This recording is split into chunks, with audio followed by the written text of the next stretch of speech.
సంగారెడ్డి నుండి పోటీ చేసి ఓడిపోయిన మాజీ MLA TPCC working president Jaggareddy ఆసక్తికరమైన వ్యాఖ్యలు చేశారు. ఓటమి తనకు ఎన్నో గుణపాఠాలు నేర్పిందన్నారు. తాను సంగారెడ్డి నుండి 5 సార్లు పోటీ చేశారని, 3 సార్లు ప్రజలు తనను ఆశీర్వదించారని గుర్తు చేశారు. బలవంతుడు ఏదో ఒకరోజు బలహీనుడు కాక తప్పదని చెప్పారు. రానున్న 5 ఏళ్లు ఏఐసీసీ మాజీ అధ్యక్షురాలు సోనియా గాంధీ, కాంగ్రెస్ అగ్రనేత రాహుల్ గాంధీ, ముఖ్యమంత్రి రేవంత్ రెడ్డి నాయకత్వంలో రాష్ట్ర అభివృద్ది కోసం పనిచేస్తారని స్పష్టం చేశారు.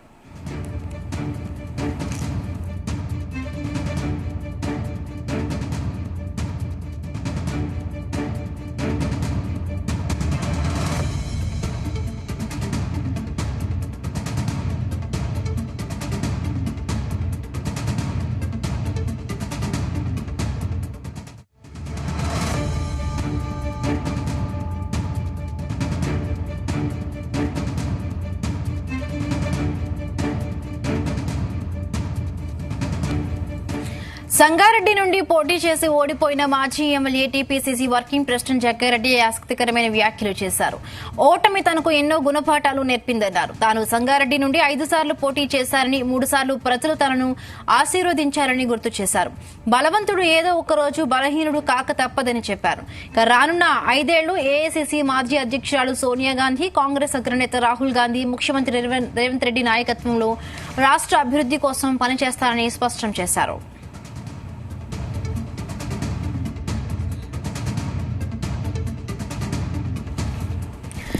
రైట్ గా జగ్గారెడ్డి చేసిన ఈ ఆసక్తికరమైన వ్యాఖ్యలకు సంబంధించి మరిన్ని పూర్తి వివరాలు.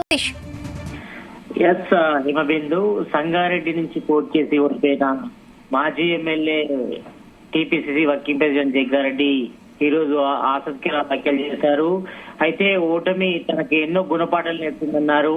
తను సంగారెడ్డి నుంచి 5 సార్లు పోటీ చేశారని, 3 సార్లు ప్రజలు తన ఆచరించాలని కూడా గుర్తు చేశారు. అయితే బలవంతుడు ఏదో ఒక రోజు బలహీనుడు కాక తప్పదని చెప్పాడు. రానున్న 5 ఏళ్లు ఏఐసీసీ మాజీ అధ్యక్షురాలు సోనియా గాంధీ, కాంగ్రెస్ అగ్రనేత రాహుల్ గాంధీ, ముఖ్యమంత్రి రేవంత్ రెడ్డి నాయకత్వంలో రాష్ట్ర అభివృద్ధి కోసం కూడా పనిచేస్తామని కూడా స్పష్టం చేశారు.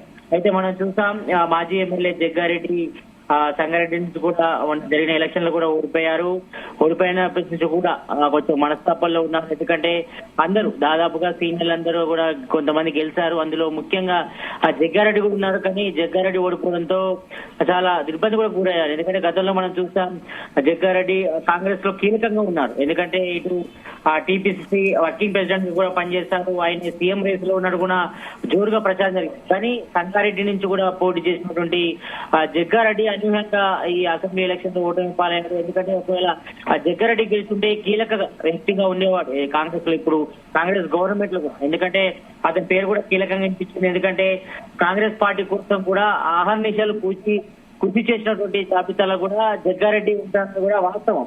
ఎందుకంటే ఆయన నాయకత్వంలో కూడా కాంగ్రెస్ బలపడింది. ఎందుకంటే చాలా వరకు కొంతమందిని కూడా ఎదుర్కోవడంలో మాత్రం జగ్గారెడ్డి సక్సెస్ అయ్యాడు. కానీ ఈ ఓటమి మాత్రం అది జీర్ణించుకోలేకపోతున్నా. అయితే 4 రోజుల క్రితం కూడా చెప్పాడు, ఇటు కాంగ్రెస్ గవర్నమెంట్ కు వచ్చిన తర్వాత ఇక్కడ సంగారెడ్డిలో కూడా ప్రతి ఒక్కరు కూడా అధికారులు గాని, ఇక్కడ ఉన్నటువంటి ఎమ్మెల్యేలు గాని బాధ్యతంగా పనిచేయాలి, ఎవరు అట్లా చేసినా కూడా తను ఎదుర్కోవడం సిద్ధంగా ఉంటారని కూడా చెప్పాడు. ఇప్పుడు ఈ ఆసక్తికరమైన వ్యాఖ్యలు కూడా చూసుకోవచ్చు. ఎందుకంటే గతంలో ఇటు టీపీసీసీ ఉన్నటువంటి వర్కింగ్ ప్రెసిడెంట్ గా ఉన్నటువంటి రేవంత్ రెడ్డిని కూడా చాలా సార్లు జగ్గారెడ్డి బహిరంగంగానే విమర్శించారు. ఎందుకంటే అతనితో పాటు చాలా మందిని కూడా బహిరంగానే విమర్శించే పరిస్థితి కనిపిస్తుంది. అయితే గతంలో ఇప్పుడు జగ్గారెడ్డికి టీపీసీసీ వర్కింగ్ ప్రెసిడెంట్ కి రేవంత్ రెడ్డి మధ్య కొంచెం ఆసక్తికర చర్చ కూడా జరిగింది. చాలా సార్లు బహిరంగానే జగ్గారెడ్డి రేవంత్ రెడ్డి పై కూడా చాలా సార్లు విమర్శ చేశారు. కానీ ఆ ఎలక్షన్ టైంలో అందరూ కూడా ఇటు కాంగ్రెస్ సంబంధించి అధిష్టాన పెద్దలు కూడా అందరినీ సాహిత్యం కూర్చే ప్రయత్నం చేశారు. అందరూ కూడా కలిసికట్టుగా కూడా ప్రచారం చేస్తారు. ఈ ఎలక్షన్ లో కూడా కాంగ్రెస్ సక్సెస్ అయిన దాంట్లో కూడా చాలా వరకు సీనియర్ నేతలు ఉన్నాడు. ఇటు బట్టి విక్రమార్కతో పాటు ఉత్తమ్ కుమార్ రెడ్డి, కోమటిరెడ్డి వెంకరెడ్డి, శ్రీధర్ బాబు, దామోదర నరసింహంతో పాటు కీలక వ్యక్తిగా ఉన్నటువంటి జగ్గారెడ్డి ఓడిపోవడం మాత్రం కొంచెం సంగారెడ్డి ప్రజలు కూడా కొంచెం జీర్ణించుకోలేకపోతున్నారు. ఎందుకంటే మొదటి నుంచి కూడా జగ్గారెడ్డికి ఫైర్ బ్రాండ్ గా పేరుంది. ఎందుకంటే ఉన్నట్టుగా మాట్లాడతారు, కుండ బద్దలు కొట్టినట్టుగా మాట్లాడతారు కాబట్టి అతను ఫైర్ బ్రాండ్ గా కూడా కాంగ్రెస్ లో పేరుంది. కాకపోతే అతను సంగారెడ్డిలో ఈ అసెంబ్లీ ఎలక్షన్ ఓడిపోవడం పట్ల కూడా కొంచెం ఈసారి కాంగ్రెస్ గవర్నమెంట్ రావడం పట్ల జగ్గారెడ్డి ఆనందం వ్యక్తం చేశారు.